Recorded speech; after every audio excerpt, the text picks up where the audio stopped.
கோதுமை தோசைனாலே தெரிச்சு விட்றவங்களுக்கு நல்லா முறுமுறுன்னு ரவா தோசை விட கிறிஸ்பியாக அந்த தோசை செஞ்சு கொடுங்க. இன்றைக்கி நம்ம பிரேக்ஃபாஸ்ட் சீரீஸ் எபிசோட் நம்பர் 8 பார்க்க போகிறது கிறிஸ்பியான வீட் தோசாவோட ரெசிபி தான். இது செய்கிறதுக்கு ஒரு பவுலில் 1 கப் அளவுக்கு கோதுமை மாவு, 1/2 கப் அளவு அரிசி மாவு, பொடியாக கட் பண்ண கருவேப்பிலை, பச்சை மிளகாய், கொத்தமல்லி, இது கூடவே 1 ஸ்பூன் அளவுக்கு சீரகம் சேர்த்துக்கோங்க. 3 டேபிள் ஸ்பூன் அளவுக்கு தயிர் இல்லைன்னா 1/2 கப் அளவுக்கு மோர் கூட சேர்த்துக்கலாம். இது கூடவே தேவையான அளவு உப்பு சேர்த்துட்டு நல்லா மிக்ஸ் பண்ணி விட்டுக்கோங்க. பேட்டரை நல்லா தண்ணியாக கரைச்சி வச்சுக்கோங்க. ரவா தோசை ஊற்றுற பதத்துக்கு ரெடி பண்ணி வச்சுக்கோங்க.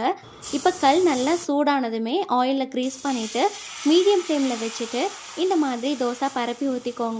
நல்லா மீடியம் ஃப்ளேம்லேயே வச்சுட்டு மொறுன்னு சுட்டு எடுத்திங்கன்னா பர்ஃபெக்டாக ரெடி ஆகிடும். நிறைய ஹோல்ஸ் ஃபார்ம் ஆகி சூப்பர் கிறிஸ்பியாக இருந்ததுங்க.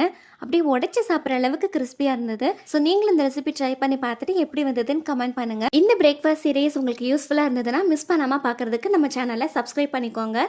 நெக்ஸ்ட் ஒரு எபிசோடில் மீட் பண்ணலாம். பாய்.